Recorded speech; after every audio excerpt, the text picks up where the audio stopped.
tray hits the stone floor before she does. That is what they will remember later. Not the girl, but the sound, the sharp metallic clatter of pewter dishes scattering across the royal hall, rolling to a stop against the polished boots of lords and generals who had not noticed her enter and would not notice her fall.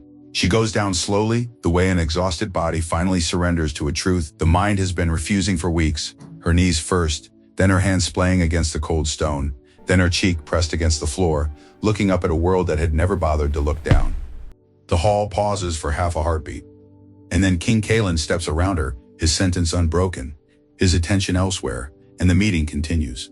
Which country are you listening from? Please comment below. I would love to know how far this story reaches. The kitchen of the royal palace begins its day 4 hours before the sun does. Mara wakes at the third bell, which is not so much waking as it is surrendering from a shallow, unsatisfying sleep that has never once in 4 years left her feeling rested. The cot she sleeps on is a narrow wooden frame with a straw-stuffed mattress that has been losing its fillings since before she arrived, so that now it sags in the middle like a cupped hand, and she has learned to sleep curled on her side to avoid the worst of the springs. She rises in the dark, moves by feel and memory, 3 steps to the peg on the wall, the rough linen uniform that is 2 sizes too large, the apron that she has taken in twice with needle and thread she bought herself. She does not light a candle. Candles cost something, and there's always something more important to spend it on. The kitchen is already alive when she arrives. The head cook, a broad-shouldered beta woman named Gretna, never acknowledges Mara's entrance, but she always has a task waiting, a bin of root vegetables that need peeling, a pot that needs scrubbing before the breakfast prep can begin. This is the rhythm of Mara's mornings, wordless, purposeful, efficient. She is the first one in and the last one out, and in between she moves through the kitchen the way water moves through a well-built pipe, quietly, completely, without being seen. This is the texture of her life, invisible and essential at once.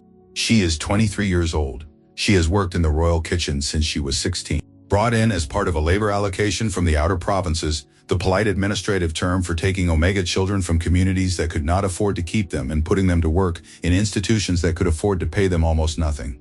She has never been mistreated. Exactly, she has been overlooked. There is a difference, but some days, living inside it, the difference feels very small. By the time the morning meal is plated and sent up to the Great Hall, Mara has been on her feet for 3 hours. She eats her own breakfast at the small table by the kitchen door, which is where the Omega staff eat. Not because anyone has ordered them to specifically, but because proximity to that door means a draft in winter and the smell of the waste bins in summer. And no one with any rank has ever wanted to sit there. Mara has sat there for 4 years. She has stopped noticing the smell. This morning, her breakfast is a heel of bread and half a bowl of thin porridge. She stares at it for a moment, doing the calculation she does every morning, the same arithmetic of giving and keeping that has structured her days for the past 8 months. The porridge she divides, spooning half of it into a small cloth-tied container she keeps in her apron pocket. The bread she eats, the half bowl she sets aside. She tells herself she is not hungry. She is almost starting to believe it. The young boy appears in the doorway at precisely the moment he always does. Pip, 10 years old, an Omega kitchen runner, who came in from the provinces 6 months ago and has the particular hollow look of a child who grew up eating irregularly and has not yet trusted that the pattern will change. Mara waves him over. She gives him the cloth-tied container without comment. He accepts it without comment. This is also a rhythm. They have never discussed it. When he leaves, she watches the door close behind him and feels the thing she always feels, not satisfaction exactly, but something adjacent to it. The sense that the morning has moved correctly, that the resources have gone where they were most needed. There's a word for this, she thinks, in the old administrative text she has memorized from discarded supply ledgers: optimization. She has always been very good at it. No one has ever asked her to be. The kitchen fills with the noise of the midday prep, and Mara moves through it like a thread being pulled through fabric, present in the pattern, invisible in the whole. She hears things in kitchens. The kitchen is where the nervous system of any large institution lives. The servers who come back from the Great Hall with half-full plates and whispered gossip. The supply runners who carry news from the outer yard. The night staff who trade information with the soldiers baracked in the East Wing. Mara listens to all of it. She does not appear to be listening, which is why no one is careful about what they say around her. This afternoon, a courier comes through on his way to the main yard, and he says to no one in particular that the 4th Battalion held the Eastern Ridge Pass for the 3rd week running, which the generals apparently cannot explain given the supply disruptions in that sector. Mara keeps her eyes on the turnips she is dicing. Her hands do not pause, but inside the quiet of her chest, something exhales a long-held breath of relief that no one else in the room would understand, and that she will not explain. They held. She had not been certain they would. Later, much later, when the kitchen is as clean as it ever gets and the night staff have taken over, and the last bell has long since rung, Mara sits alone at the table by the drafty door. She rolls her neck slowly, feeling the knots that live permanently in her right shoulder. She looks at her own hands, red at the knuckles, calloused at the fingertips, capable of calculations that no one has ever thought to ask for. She is tired in a way that sleep does not fully reach. She has been tired like this for months. But they held the ridge, and 3 more supply drops are planned for the week after next. And if she can redirect the surplus from the northern grain stores before Gretna notices the count is off, then the unit at the border post will have enough to last through the early winter. She can do it. She has already done it in her head. She blows out the 1 candle she allowed herself tonight, and the kitchen goes dark and Mara disappears into it the way she always does, completely quietly, without ceremony. Like she was never there at all. The empire of Kalen IV is by most measures a supremely organized place. There are ledgers for everything. Ledgers for grain allocation, for cavalry feed, for lumber sent to the front, for boots requisitioned and boots received, and boots worn out and discarded. There is an entire department, 3 floors of the palace's eastern wing, dedicated to the documentation of resources moving through the kingdom's administrative veins. It is staffed by 47 beta clerks who work in 2 shifts and are paid a respectable wage and eat their meals in the 2nd floor dining hall, which is 3 steps above the kitchen. None of them had any idea the war was being won below them. Mara's system has no name, no paperwork, and no official existence. It lives entirely in her head, a structure of such intricate, interconnected logic that writing it down would require a ledger the size of a dining table, and she has never had paper to spare. What she has instead is a mind that processes numbers the way other people process language, naturally, instinctively, in real time, without effort. She sees a number and it connects immediately to its implications. She hears a supply figure, and within seconds, she has calculated what it means 3 steps downstream. This battalion fed, that patrol sustained, this border post stabilized for another 2 weeks.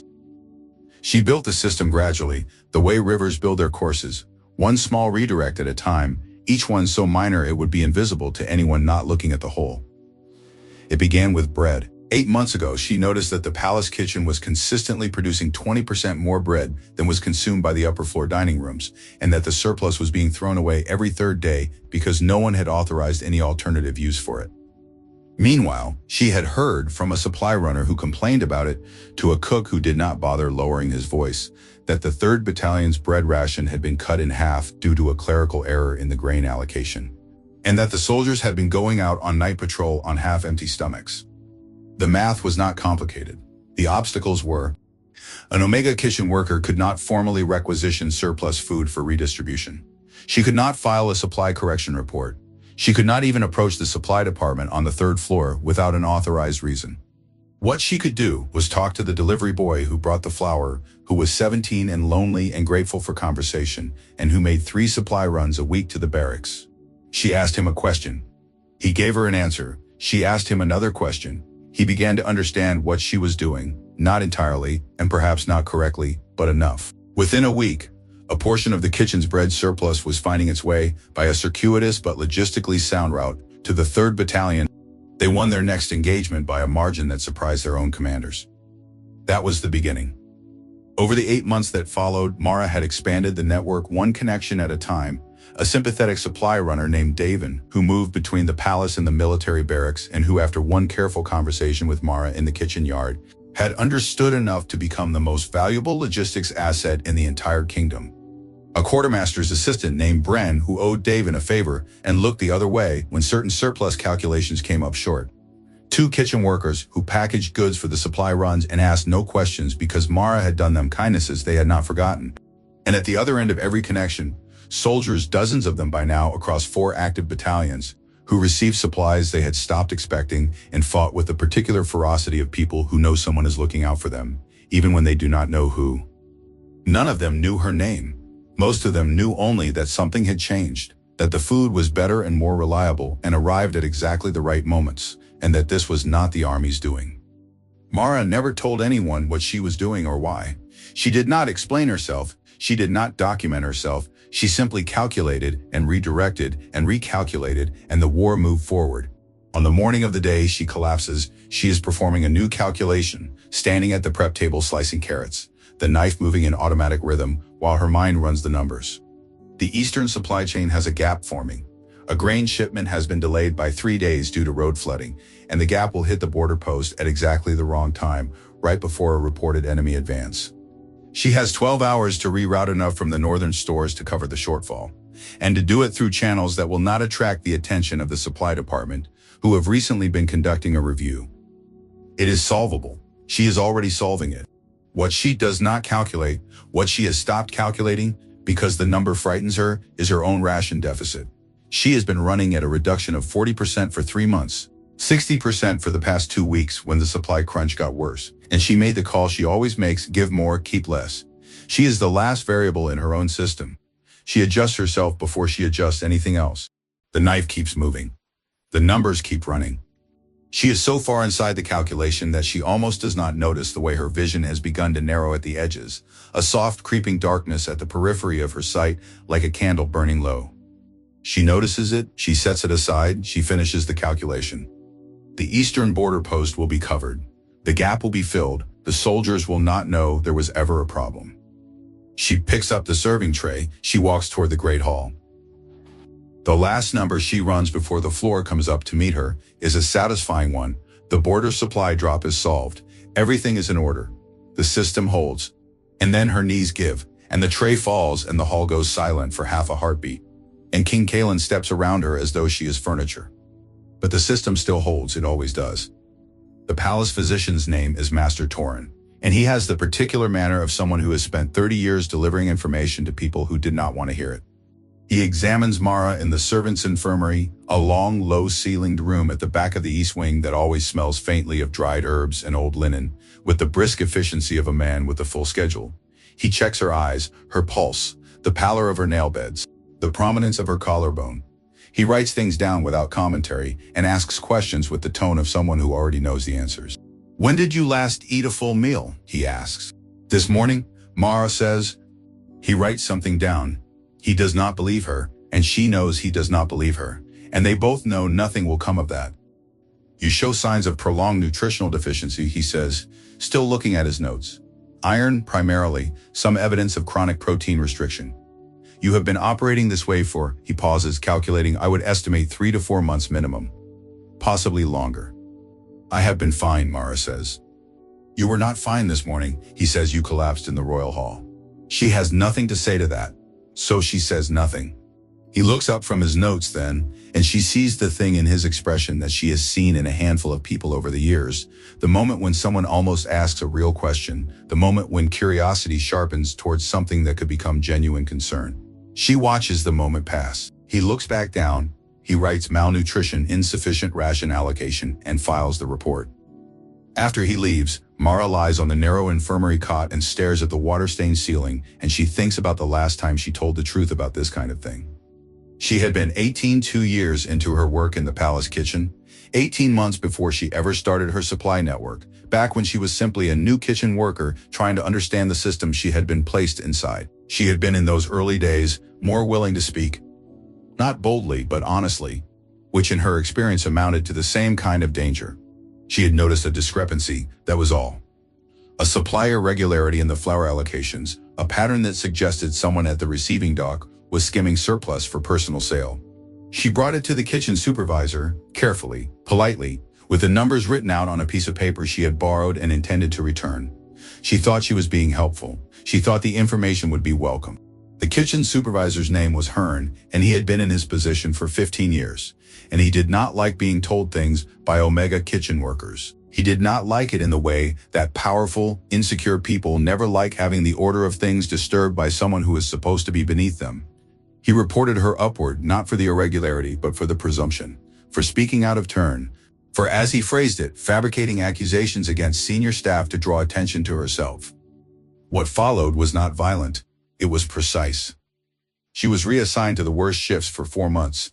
Her ration allotment was quietly, officially reduced as a disciplinary measure, though no one ever wrote down why. She was passed over for the small raise that every kitchen worker received that year, and every supervisor and senior beta in the kitchen was informed, through the invisible channels of workplace hierarchy, that Mara was a problem, an overreaching omega who needed to be kept in her proper place. She was 18 years old, and she learned something that would shape the next 5 years of her life. Competence in a woman like her was not an asset. It was a threat. And the safest way to use a dangerous gift was to use it where no one could see you using it. So she disappeared. Not physically. She was still there every day, still working, still moving through the kitchen in her too large uniform. But she withdrew from visibility with the same deliberate precision she would later apply to supply chain logistics. She stopped speaking in groups. She stopped meeting eyes. She made herself small and gray and unremarkable, a shadow at the edge of every room. And into that shadow she poured everything she had, all the intelligence that Hearn had punished her for, all the capability that the system kept insisting she should not have, and she directed it outward toward the soldiers at the front who needed it. This is the shape of her fear. Not that she will be hurt, but that she will be seen and hurt simultaneously, not anonymously punished, the way the system has always punished the invisible, but specifically, personally targeted for the audacity of being capable and known at the same time. She has built her entire life around never giving anyone that target. Now she is lying in the servants' infirmary, and a physician has filed a report, and she is far more visible than she has ever chosen to be, and the fear sits in her chest like a cold weight, familiar and patient. Someone will investigate. She knows this. The report will go up the chain, and someone will pull on the threads, and the threads lead everywhere. She thinks about Davin, the supply runner, about Bren at the quartermaster's office, about the kitchen workers who packaged the redirected goods. They did nothing wrong, nothing, not by any standard of human decency, but she knows that is not the relevant standard. The relevant standard is whether they can be made to look wrong, and the answer to that is always yes, if the person doing the looking has enough rank and enough motive. She needs to think, she needs to get ahead of this. She is still thinking when the infirmary door opens and a palace guard announces, in the clipboard tone of someone delivering a routine message, that by order of the king's office, an official investigation into the incident in the royal hall has been opened. Mara closes her eyes. The fear is cold, but underneath it, new, unexpected, and terrifying in its own right, there is something that is not fear at all. There is anger. Captain Aldrich has investigated many things in his 17 years of service to the crown. He has investigated missing supply caches, suspected spies in the officer class, and alleged poisoning in the royal kitchens that turned out to be bad mushrooms, and, memorably, case involving 3 generals and a missing cavalry horse that was resolved without going to trial and was never spoken of again. He is a methodical man, not a cynical one. He believes in the value of information gathered correctly, and he has learned over many years that the most important skill in any investigation is knowing how to listen to what people are not saying. He has been assigned to investigate a fainting Omega kitchen worker. He has been told it is a formality. He has been told the physician's report merely requires a standard follow-up, a box to check, a form to file, the palace's liability protocol. He begins in the kitchen. He begins there because that is where the subject worked, and because he believes in starting at the beginning, and because the kitchen is the last place anyone in this palace would expect to find information worth having. He is startled almost immediately. The kitchen staff, when questioned individually and carefully, are not forthcoming in the way that hiding something makes people unforthcoming. They are forthcoming in the way that protecting something does. There's a difference Aldrich has learned to recognize over 17 years. People hiding a crime become evasive. Their stories too polished, their details too vague. People protecting something they love become careful, still evasive, but with a particular quality of precision in their vagueness, a sense that they are navigating around something they value rather than away from something they fear. He asks Gretna, the head cook, about Mara's diet. Gretna says Mara ate her provided rations. She says it without blinking, which means she has decided on this answer in advance, which means the true answer is something else. Aldrich writes this down without comment.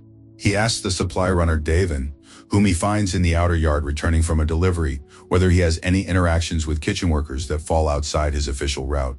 Davin says no. His jaw tightens when he says it, in a way that tells Aldrich the answer is very much yes. He asks a young kitchen boy named Pip whether Mara has ever given him anything. The boy goes still for a long, careful moment, and then says very quietly, She gave me breakfasts when I did not have enough. And then he looks at Aldrich with very direct eyes and says, "Is she in trouble?" It is not a question Aldrich can answer yet. He writes it down. He visits the infirmary late in the afternoon. Mara is sitting upright in the cot, looking better than he expected.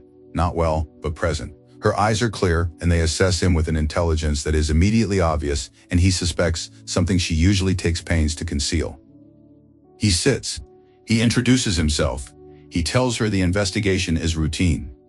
She says, "I understand." He asks about her diet. She gives him the same answer Gretna did. Her provided rations, everything in order.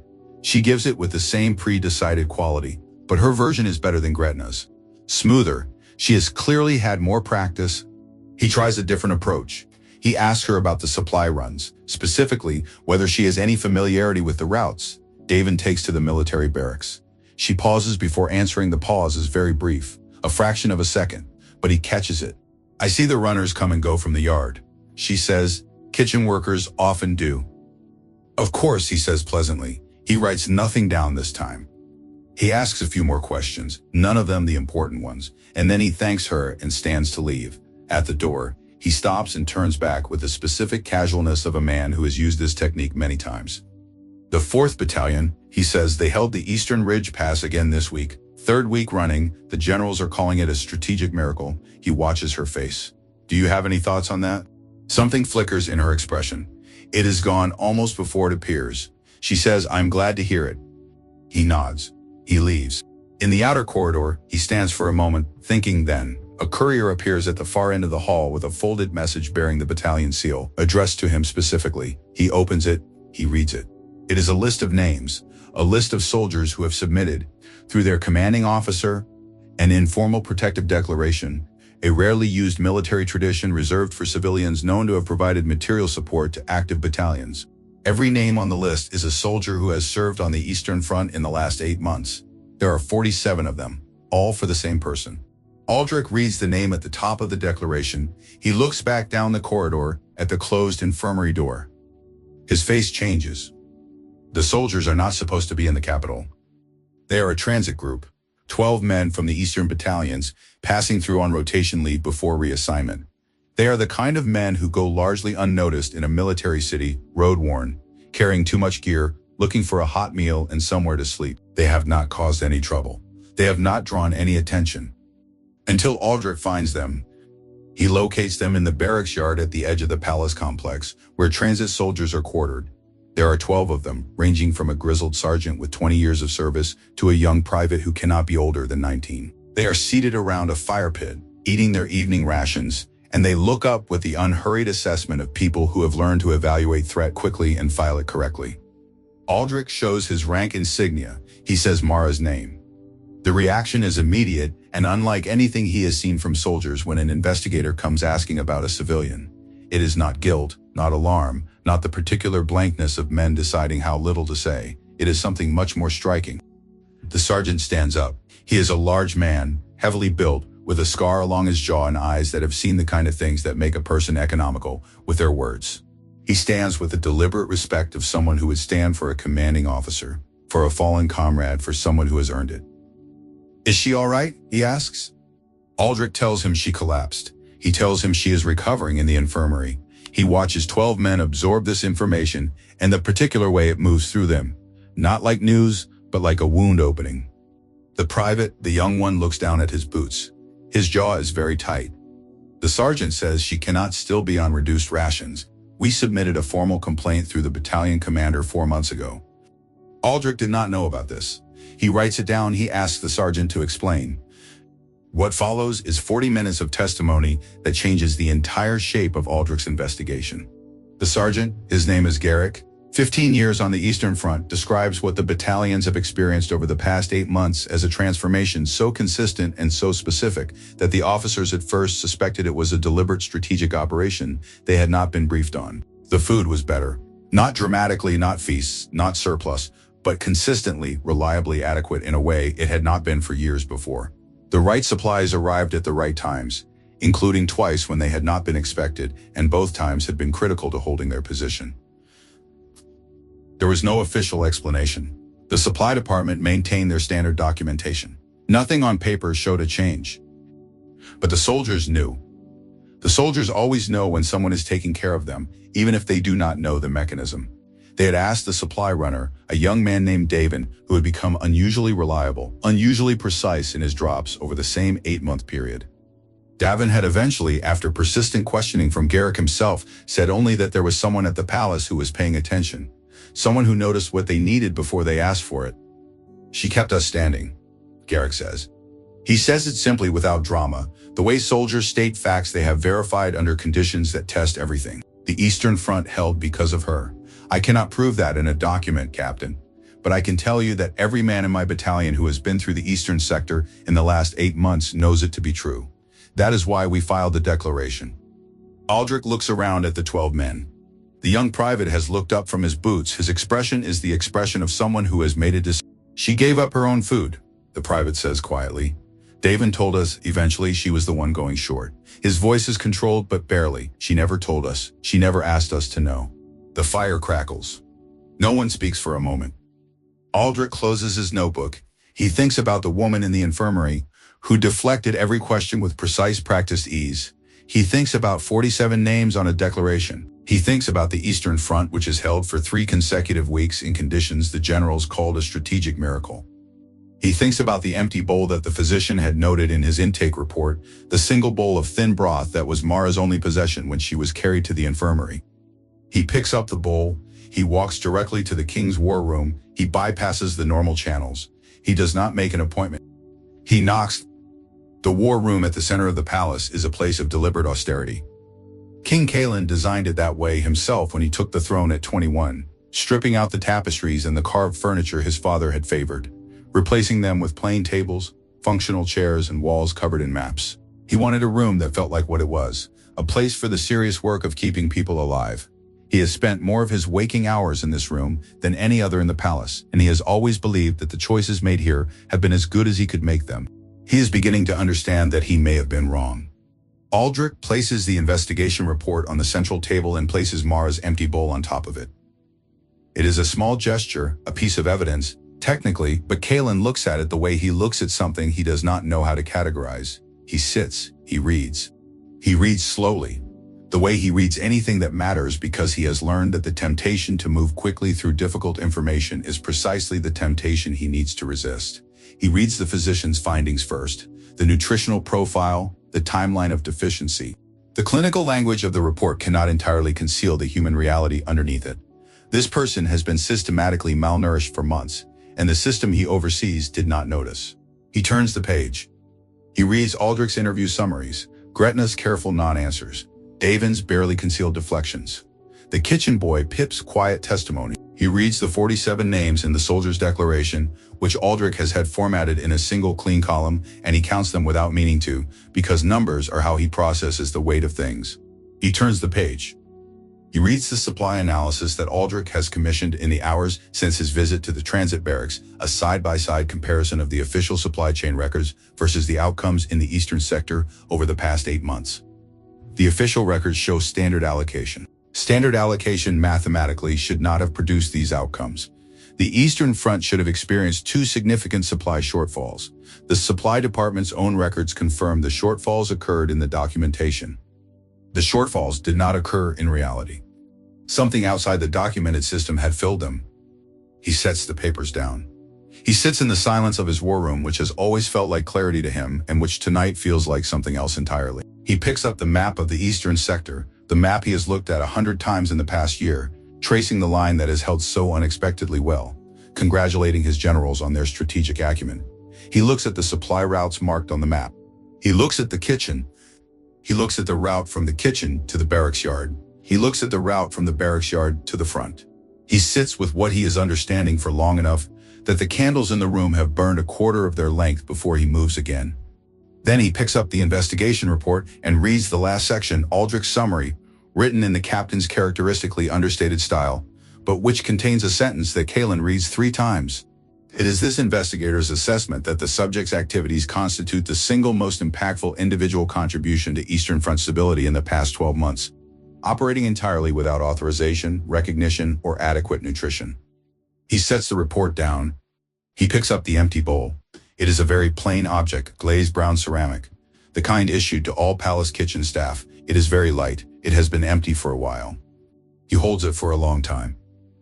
He thinks about the morning in the royal hall. He thinks about the sound of the tray hitting the floor. He thinks about stepping around her, not deliberately, not cruelly, but without thought, without pause, without the register of a human being in his path. He thinks about the meeting that continued, the strategic discussion that was, it now appears, made possible in part by the logistics work of the woman he stepped over. He sets the bowl down, he stands, his chair scrapes against the stone floor in the silence. He goes to the door, he opens it. Aldrich is waiting in the corridor, as he always is. Kaelin looks at him. He says one word. Take me to her. The infirmary is quiet at this hour. The other patients, a kitchen worker with a burned hand, a stable boy with a twisted ankle, have been given their evening medication and are sleeping. The room is lit by 2 oil lamps at either end, casting a warm, low light that does nothing to make the space less institutional.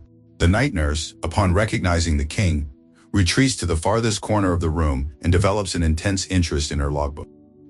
Mara is awake. She has been awake for most of the last 2 hours, running supply calculations in her head because it is the only thing that keeps the fear at a manageable level. When the infirmary door opens and she looks up and sees who is standing in it, the calculations stop entirely. She moves to rise. It is pure instinct, deep-grooved conditioning, the reflex of someone who has spent years making herself smaller whenever authority appeared. She is half off the cot before Kaelin says, "Don't." His voice is not gentle exactly, but it is careful, the voice of someone choosing their words with an awareness that the wrong ones could cause damage. She stops. She settles back against the cot, which she does not do comfortably, because sitting in a bed while a king stands over you is not comfortable. She watches him with the same eyes Aldrich noticed earlier, clear, assessing and carefully revealing nothing. He comes to the chair at the side of her cot. He does not sit immediately. He stands for a moment, and she has the sense that he is recalibrating, that he came here with something prepared to say, and that the reality of her in person is not matching whatever he had in his head. He sits. He places the bowl on the table between them, her bowl, the plain glazed ceramic one from the morning. She looks at it. She looks back at him. I have read the investigation report, he says. I see, she says. He waits the way people wait when they expect a response that does not come. She does not offer one. I need to understand what you have been doing, he says. The supply rerouting, the system you built. I need to understand all of it. She looks at him steadily. He is not what she expected. She decides, or rather, he is more than she expected. Which is worse. He looks tired in the way that responsible people look tired, hollowed out by the weight of decisions, not comfortable under the gravity of it.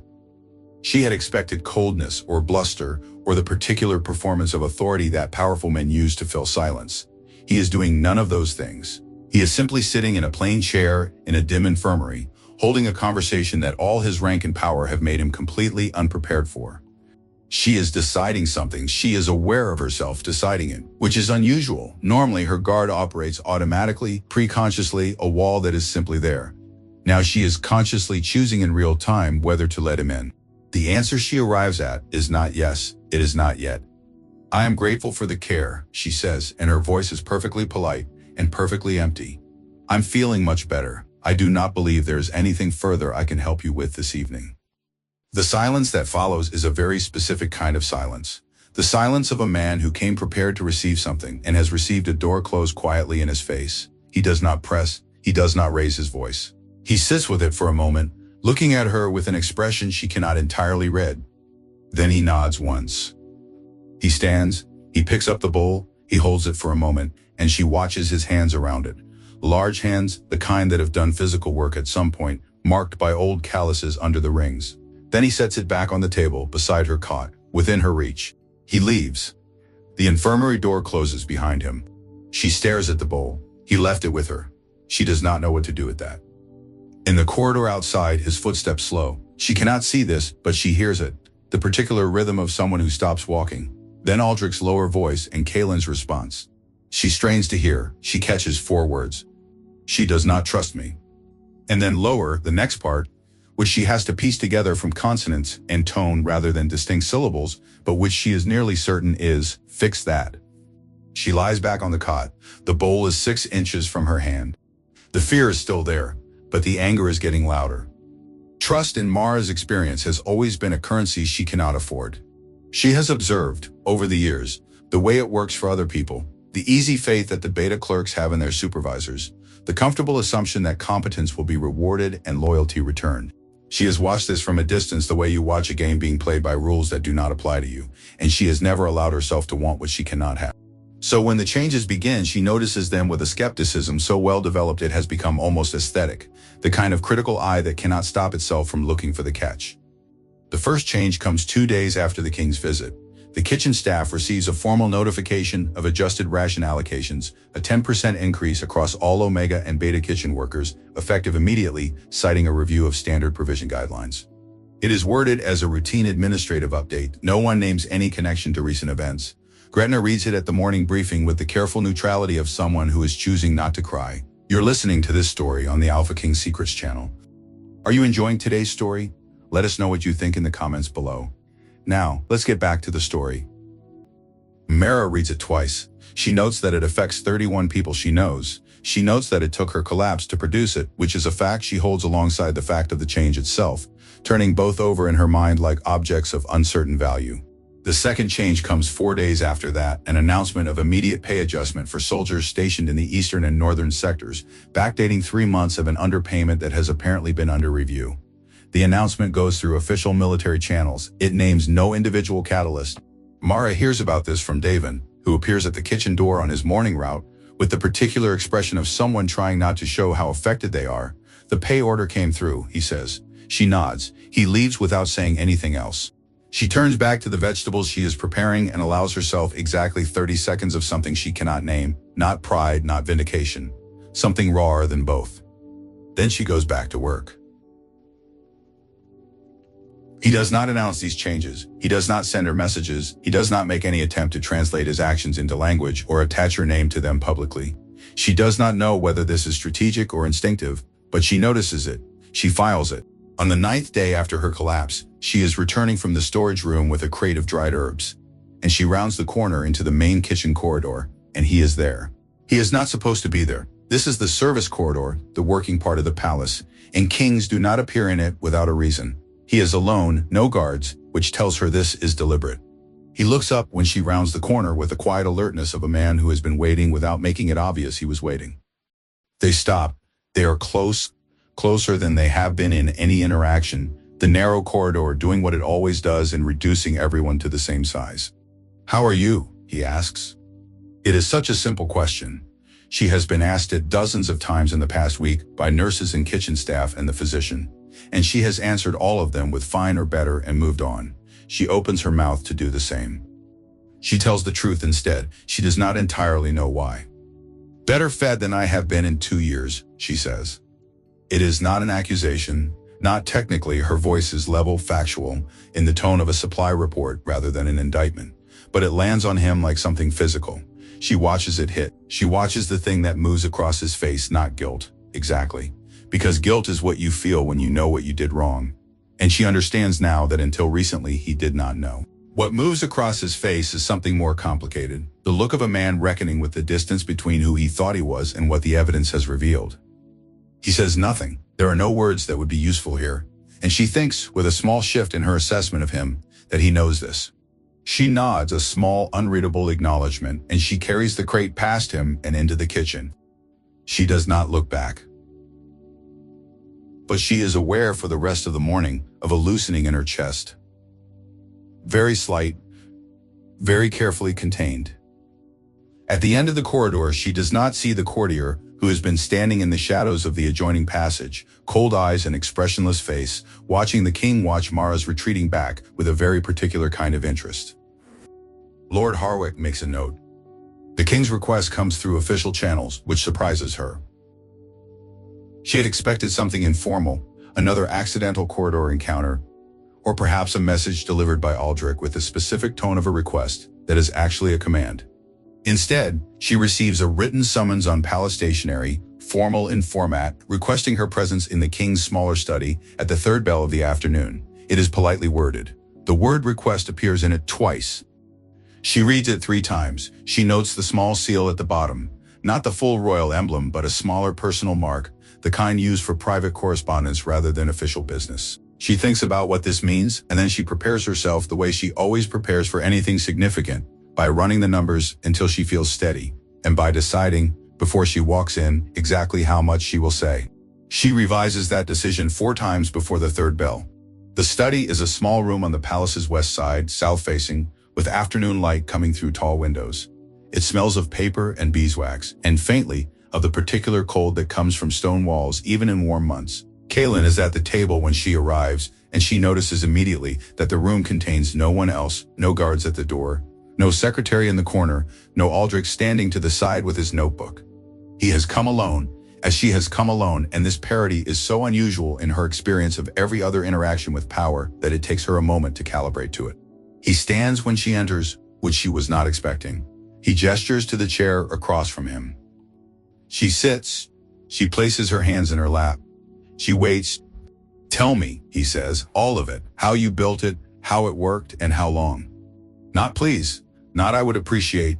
Tell me a direct, unperformative request, the kind that treats her as the authority on the subject." She takes a breath. She tells him. She does not tell it humbly. She does not apologize, or soften, or preface it with explanations of her intentions. She lays it out the way she lays out any logistics briefing, systematically, from the first observation to the most recent calculation. She tells him about the bread surplus and the 3rd Battalion's ration cut.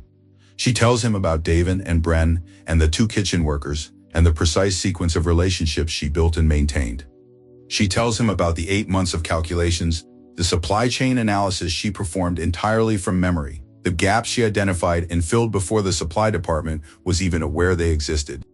She tells him the numbers, all of them. She does not tell it as a story of sacrifice. She tells it as a story of systems, because that is how she lived it. But the numbers are there, and the numbers say everything that the framing does not. This much redirected means she gave up this much, which over this many months equals this degree of deprivation, and the math is not abstract. He does not interrupt. When she finishes, the room is very quiet. He has been leaning slightly forward through the second half of her account, and now he sits back, and she watches him process it the way she has watched the full calculation land before, the moment when the sum becomes clear. He is quiet for a long time. Then he says, "You saved more lives than I have, and I never knew your name." She has prepared herself for many things he might say. She has prepared herself for gratitude, for questions, for the careful language of institutional management. She has not prepared herself for this, the particular honesty of it, the way it functions more as a reckoning with himself than a statement to her. She says, "You knew my function. You did not need my name." The sentence drops into the silence and does not come back up. He holds it. She can see him holding it, can see the specific way it settles onto the structure of his self-understanding and does not fit neatly, the way a new truth sits on top of an old assumption and makes everything underneath it slightly unsteady. The light from the window has shifted. The afternoon is moving on. She waits. And then she asks, in the same quiet, precise voice she has used for everything else, the question that has been the real point of this conversation all along. "What do you plan to do about it?" Lord Harwick has been the palace's chief supply administrator for 11 years, and in 11 years he has built something he considers very beautiful, a system that runs entirely on obedience to hierarchy. Everything in his department operates on the principle that information flows upward through the correct channels, resources are allocated according to rank and designation, and the people at the bottom of the structure receive exactly what they are calculated to require, no more, no less, and certainly not what someone outside his department has decided they deserve. He takes pride in this. He takes pride in the ledgers, which are accurate and organized. He takes pride in the compliance of his staff, who understand very clearly who makes the decisions. He takes pride in the fact that in 11 years, nothing in his department has been questioned at the highest level. Until now, he does not hate Mara. Hate would require a level of personal engagement he considers beneath him. What he has for her is something colder and more purposeful. The recognition that her existence represents a direct threat to the architecture of his life, and the immediate commitment to eliminating that threat in the most efficient way available to him. He begins the campaign 3 days after Kaylin's visit to the infirmary, when it becomes clear from the pattern of the king's schedule, the private meetings, the study sessions with Aldrich, the way Kaylin's attention has visibly shifted, that this is not going to resolve itself quietly. He begins the way he always begins, with paperwork. His clerks pull 8 months of supply records. They look for anomalies. They find them. Because anomalies are there. Mara never had the authority to reroute those resources, which means every redirection, however small, can be documented as an unauthorized transfer of palace property. In the abstract language of supply chain administration, what she did is theft. It does not matter that the theft was of surplus destined for disposal. It does not matter that the redirected goods fed soldiers who were winning the kingdom's wars. Those are moral considerations, and Lord Harwick is not in the business of moral considerations. He is in the business of documentation. Within a week, he has a file. It is extensive, carefully organized, and technically accurate. It contains nothing false. It contains nothing that provides any context. He presents it first to two sympathetic council members, men who, like him, have navigated the palace's power structure on the principle that omegas are administrative inputs, not agents, and who feel personally unsettled by the current situation without entirely understanding why. They receive his file with the particular relief of people who have been handed a framework for a discomfort they could not previously articulate. Then the whispers begin. They begin in the upper floor dining rooms and the eastern wing corridors, where the beta administrators eat their lunches and take their afternoon walks. The whispers are simple and surgical. The Omega kitchen worker was running an unauthorized operation. She manipulated the supply chain for unknown reasons. She has, it appears, been working to cultivate personal relationships with soldiers, an interesting strategic position for a kitchen worker to be in. And the king seems inexplicably interested in the case, which makes one wonder what exactly the nature of their interaction has been. None of this is said directly. All of it is said. Mara hears it. She hears it the way she hears everything, from the margins, from the periphery, from the table by the drafty kitchen door where no one with rank has ever sat. She hears the version that has been filtered through several layers of retelling and has become sharper at every stage, the way stories always do when they are used as weapons. She hears her own work described as manipulation. She hears herself described as calculating, which she is, which has always been her greatest capability, but which in this framing is an accusation rather than a gift.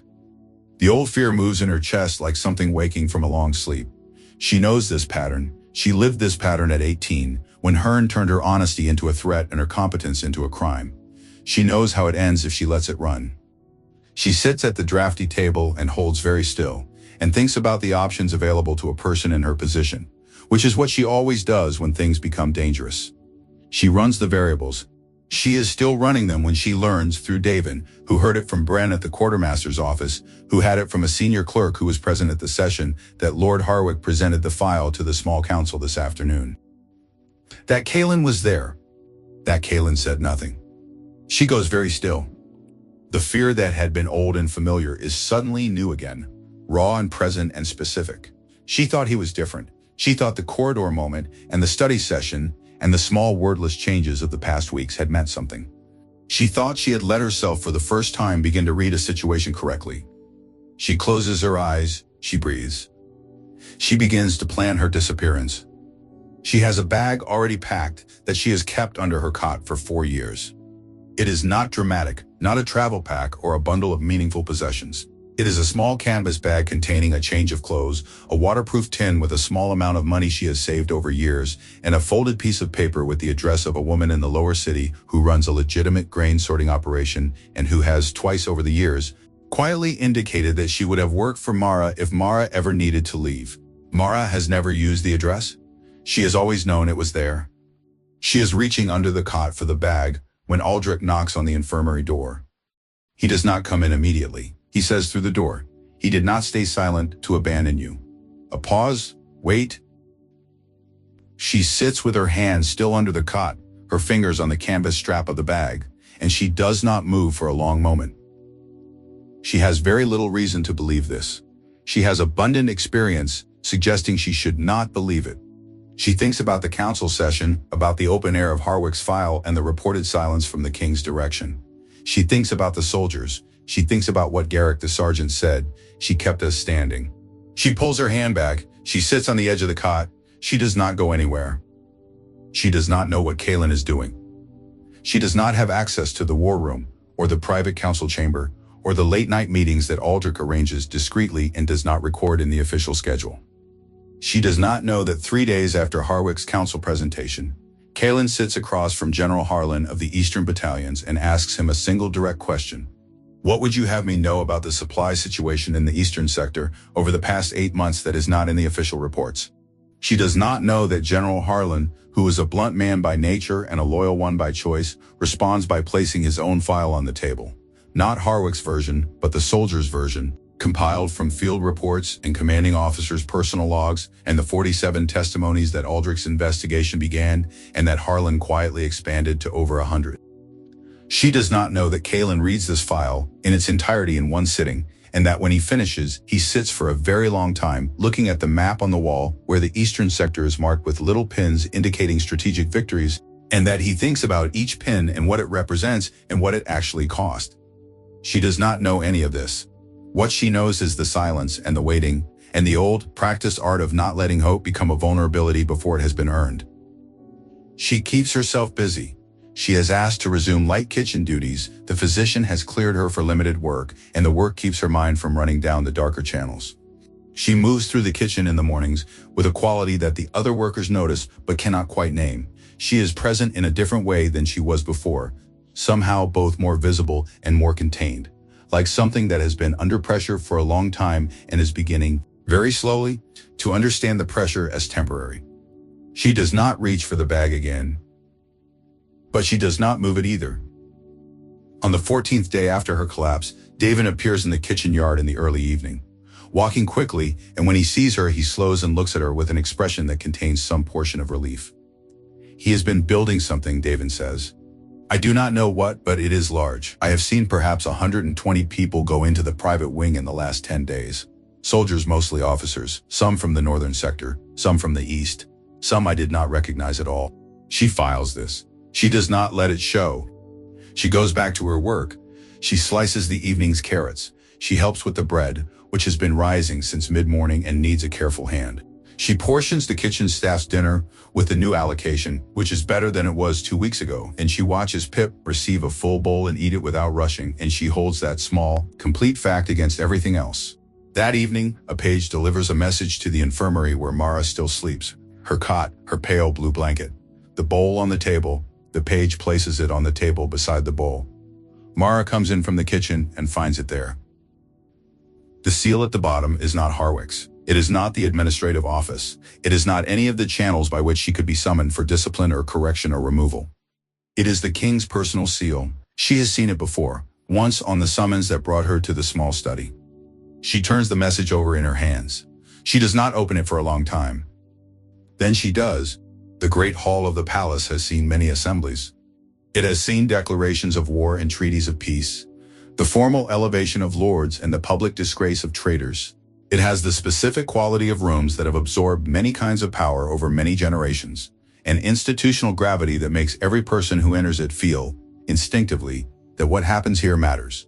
The high stone ceiling with its carved reliefs of past kings, the long windows down either side that turn the afternoon light into something ceremonial.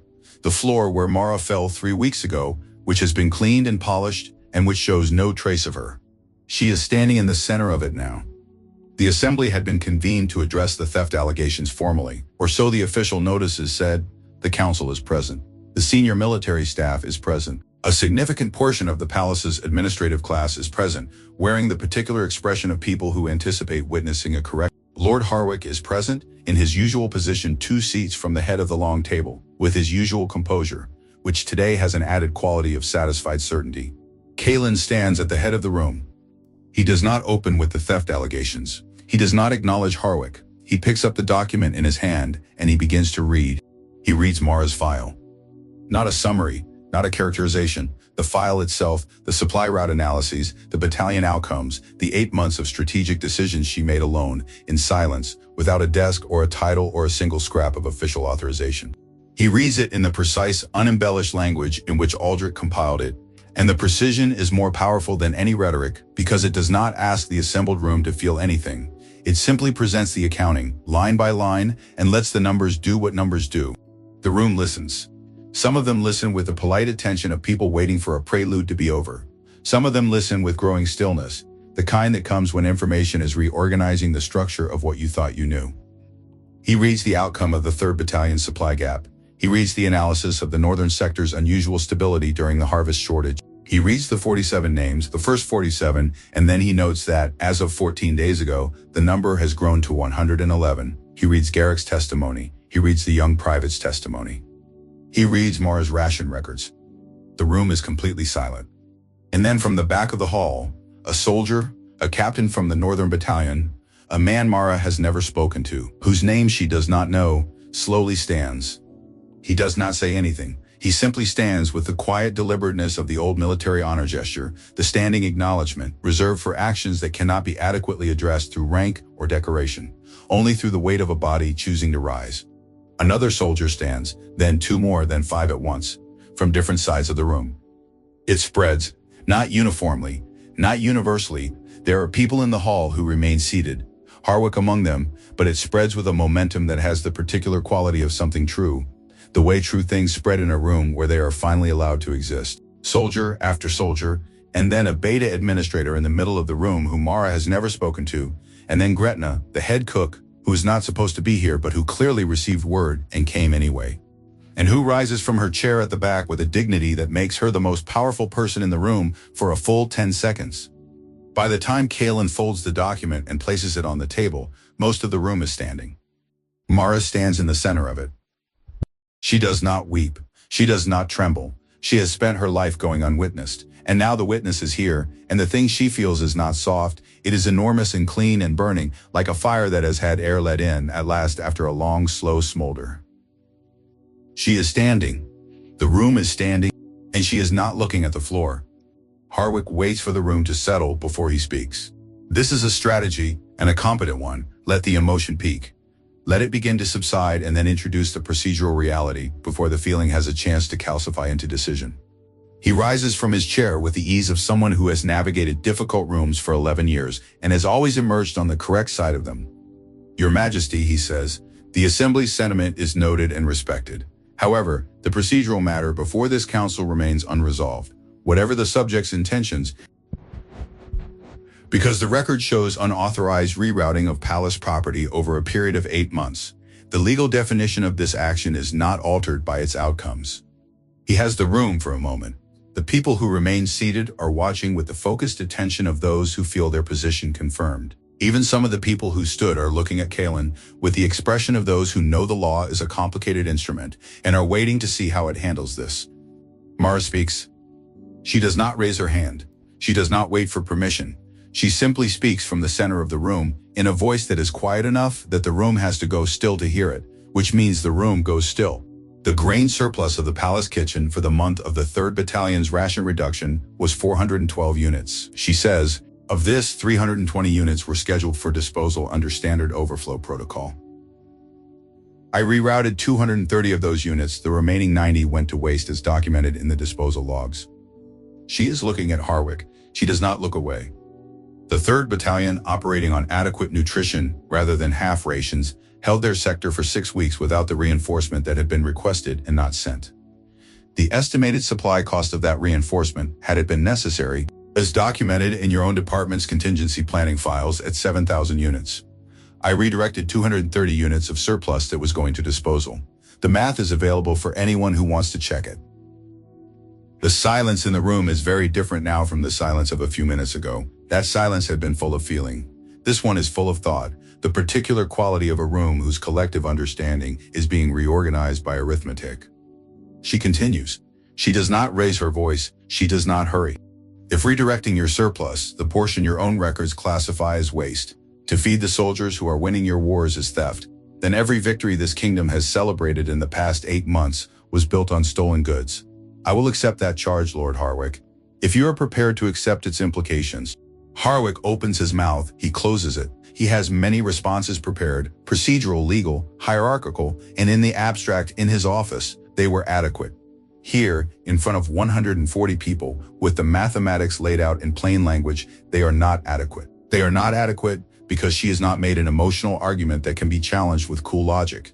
She has made a logical argument that cannot be challenged with anything at all. The council member to Harwick's right shifts in his chair. He is not shifting toward Harwick. A senior administrator 3 seats down from the center of the table quietly turns her copy of the supply report face down. Harwick stands in the silence for 3 seconds, which is long enough. in a room of this size to become very loud, and then he sits down. The charge does not dissolve by royal decree. It dissolves the way logical errors dissolve in front of sufficient evidence. It simply becomes impossible to hold in the open air. It collapses under its own weight in front of everyone, and no one in the room pretends not to see it happen. Mara lowers her eyes for the first time since she began speaking. She is breathing steadily. She is still in the center of the room. She looks up. Across the long table, King Kalen is looking at her with an expression that no one in that room has seen on his face before. She does not yet know what to do with it, but she does not look away. The silence after Harwick sits down has a texture. It is not the silence of waiting, the held breath before a decision. It is the silence of something already decided, the moment after the balance has tipped and everyone in the room knows it and is adjusting. Some of them are doing this gracefully, and some of them are doing it with a particular stiffness of people rearranging their positions as unobtrusively as possible. Harwick's two council allies have found something very interesting to look at in the documents in front of them. Kalen stands.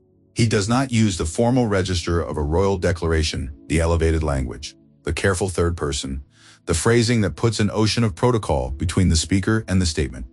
He speaks plainly in the voice he uses when he is most certain, which is the quietest one. Lord Harwick's appointment as Chief Supply Administrator is terminated. Effective the close of this session, the removal is documented as a loss of confidence rather than a misconduct finding. This is not a punishment, but a correction. The Supply Department requires new leadership with a different understanding of its purpose. A pause. Harwick does not move. Kalen continues. The position of Head of Royal Supply and Logistics is hereby created. This position carries full council rank, full advisory status to the Crown, and authority over the complete resource allocation chain from point of origin to point of use. It is a position that has, in functional terms, existed for 8 months. It has simply not had a name or a title or a wage. He looks at Mara. It has had a person. The room does not erupt. It changes, shifts in its quality, the way a room changes when the temperature moves. There are people here who are not pleased by this, and their displeasure is evident in the stillness of their bodies and the particular sets of their jaws. This is a disruption to a structure they have relied on, and they know it. But they are looking at a woman who just disassembled a formal legal charge with arithmetic in front of the full council, while recovering from months of malnutrition, and even the most entrenched of them are recalibrating their calculations. This position, Kalen continues, has not previously been held by an Omega. The reason for that is the same reason that one of the most strategically important people in this kingdom spent 8 months quietly starving. It is a failure of sight, of mind. Of this institution's, it will not be framed as a gift or a reward because it is neither. It is a correction. He pauses. We were simply finally given the opportunity to make it. The soldiers stand again. It happens immediately and without coordination, a spontaneous continuation of the gesture from earlier, but different this time. Before they were rising to acknowledge something that had been done. Now they are rising to something still in progress, something still becoming. The distinction is felt in the room like a change in the quality of the light. Gretna, in the back, makes a sound. It might be a laugh, it might be something else. Mara stands in the center of the room and breathes. She had prepared herself, during the long waiting weeks of recovery, for several outcomes. She had run the variables. She had accounted for the possibility of this one. Because she always accounts for all possibilities. It is how she is built. The mind that maps the terrain before moving through it. But accounting for a possibility is not the same as standing inside it when it becomes real. She is standing inside it now. She does not make herself small. She has spent 4 years practicing invisibility, and she lets go of it. Here in this moment with the particular decision of someone putting down something they have carried for a very long time. She looks at Kalen. She does not look away.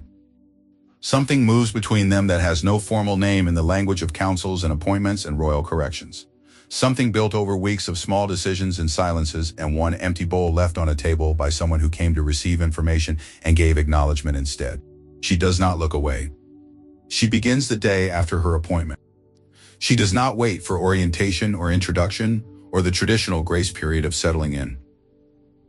The supply chain has ongoing needs, and she has been managing them informally for 8 months, and the transition from informal to formal is, for her, primarily a matter of having a desk. The desk is in the eastern wing, 3 floors above the kitchen, on the same floor as the administrative department that has been issuing allocations for 37 years, without ever visiting the places those allocations were supposed to reach. She visits every one of those places in her first week. She goes to the kitchens, the barracks, the service quarters, the outer yard storage facilities where supplies are processed before distribution. She takes nothing with her but her own mind, and her own mind is the most precise accounting instrument in the building. And she comes back from each visit with the full picture of the gap between what the ledgers say and what the reality is. The gap is large, it is everywhere. It is the foundational condition of the system she has inherited, a machine designed to look accurate from above, while quietly failing the people at its bottom. She begins to fix it. The first reform is the ration equity mandate, a formal policy requiring that all palace and military personnel, regardless of designation, receive a minimum daily ration calculated on nutritional need rather than rank. The calculation is hers. The language is precise. The policy passes the council because Kalin supports it and because 33 council members have recently recalibrated the direction of the wind.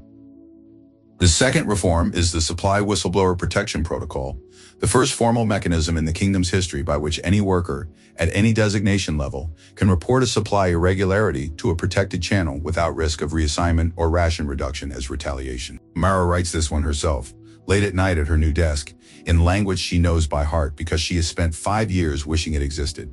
She thinks about the morning she brought her report to Hearn at 18 years old. She writes every clause as though she is writing it for that version of herself, and then she writes it stronger. The third reform takes longer, 3 weeks of negotiations, 3 council sessions, 2 separate challenges that require her to present her data 3 times before the challenges stop. It is a complete restructuring of the supply chain's documentation requirements, mandating that all surplus calculations include a distribution to disposal ratio visible to any council member on request. The mechanism Harwick's department used to misdirect resources for years becomes structurally impossible. She does not celebrate any of these changes loudly. She notes them in her records, moves to the next problem, and keeps working. But the world changes anyway, not in a single large event, but in the way real change always moves, person by person, crate by crate, meal by meal. A kitchen worker receives a new contract and reads the ration clause and reads it twice. A young Omega boy in the service quarters receives his first fair meal allotment and eats it slowly the way children eat when they finally believe there will be more. At a border outpost in the eastern sector, a supply crate arrives 2 days ahead of schedule. The soldiers open it expecting the standard contents. At the bottom of the crate, under the grain parcels and the dried provisions, there is a small folded note. It is not signed. It does not need to be. The handwriting is precise and economical, and it says only, "You held. We saw you. The supply will hold." The sergeant who finds it folds it very carefully and puts it in his breast pocket. He does not throw it away. It has been 6 weeks since the assembly when Kalin finds her in the kitchen. Not the administrative kitchen in the eastern wing, not the small office she has been given on the 3rd floor with the window that faces the inner courtyard. The original kitchen, the stone-floored, pre-dawn smelling, draft-through-the-door kitchen where Mara spent 4 years learning to be invisible. She comes here in the evening sometimes, in the hour after the dinner service, when the night staff has things in hand and the room is quiet. She does not do anything particular when she comes here. She sits at the table by the door and she breathes, and she lets herself be in the place that knows her best. Kalin finds her there. He has been looking, Aldrich tells her later, for 40 minutes.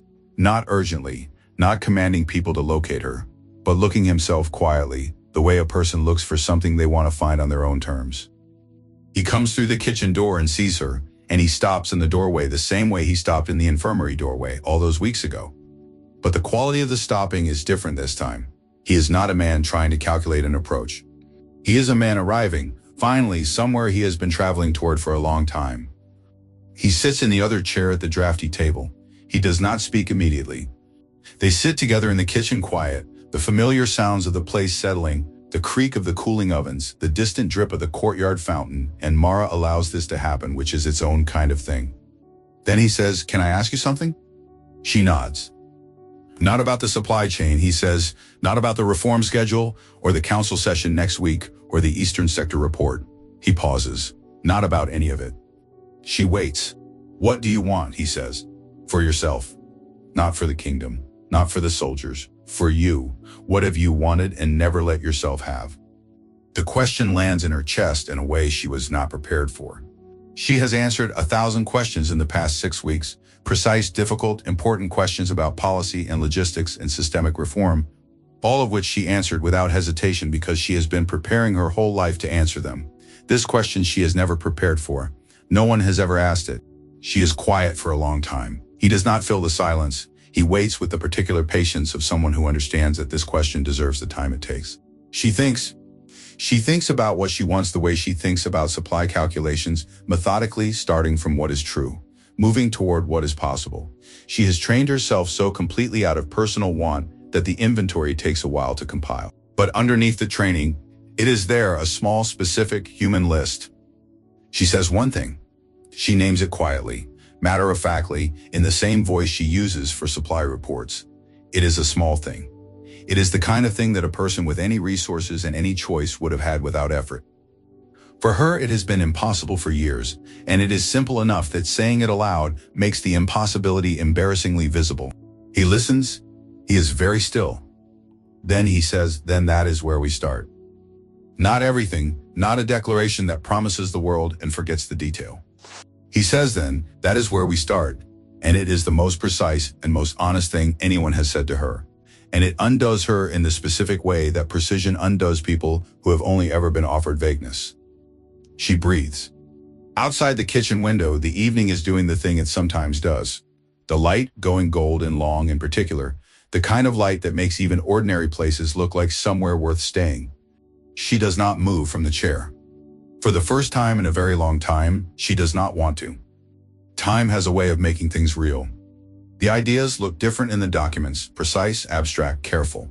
They look different again in the building itself, which is what matters.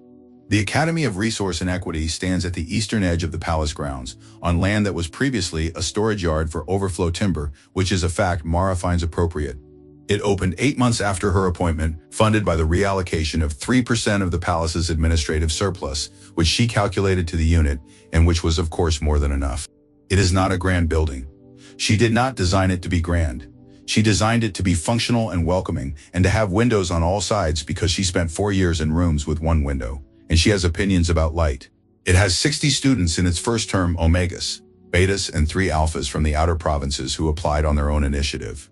They study logistics, resource distribution, supply chain analysis, and the mathematics of large-scale institutional equity. They eat 3 meals a day, calculated to nutritional adequacy by the standards she wrote herself. The Equal Council holds its first full session on a morning in early spring, with pale light coming through the tall windows of the chamber that used to be Lord Harwick's exclusive domain. 12 seats. Voices that have never been in this room before, designated across all levels, each one present because of a system Mara built not as a political statement but as the most logistically sound way to make decisions about a kingdom's resources, using information from the people closest to the need. She sits at the table. She has learned, slowly, to sit at tables without checking where the nearest door is. Beside her, Kalen does not perform anything. He is a man who has spent 3 years unlearning a very old way of seeing, and who is, in her estimation, genuinely trying, which is rarer and more important than being correct. He makes mistakes. He catches fewer of them than she does. She tells him in the kitchen, in the evenings, in the plain voice she uses for true things. He listens. This is the relationship they have, not romance as performance, not power balanced on sentiment, but 2 people who respect each other's sight and keep each other honest. Their daughter is 2 years old.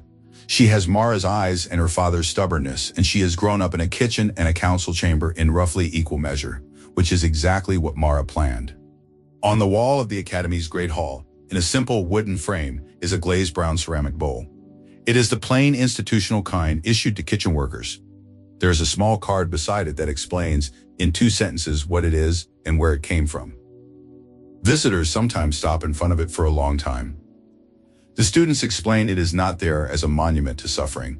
It is there as a reminder of what is lost when the world decides that some people's hunger does not count, and what the world gains when it finally decides to look. She is not invisible anymore. She never needed to be. Her story has come to an end, but our journey together continues. If you found this story inspiring and meaningful, please like the video to support me. Do not forget to subscribe to the channel and turn on notifications so you do not miss the next empowering stories. And if you have any thoughts about the characters, her journey, or want to share your own story, please comment below. I really look forward to reading and chatting with you. Disclaimer: this video is a work of fiction created with the assistance of artificial intelligence. All characters, settings, and events depicted are entirely imaginary and are not intended to represent real-life people or situations.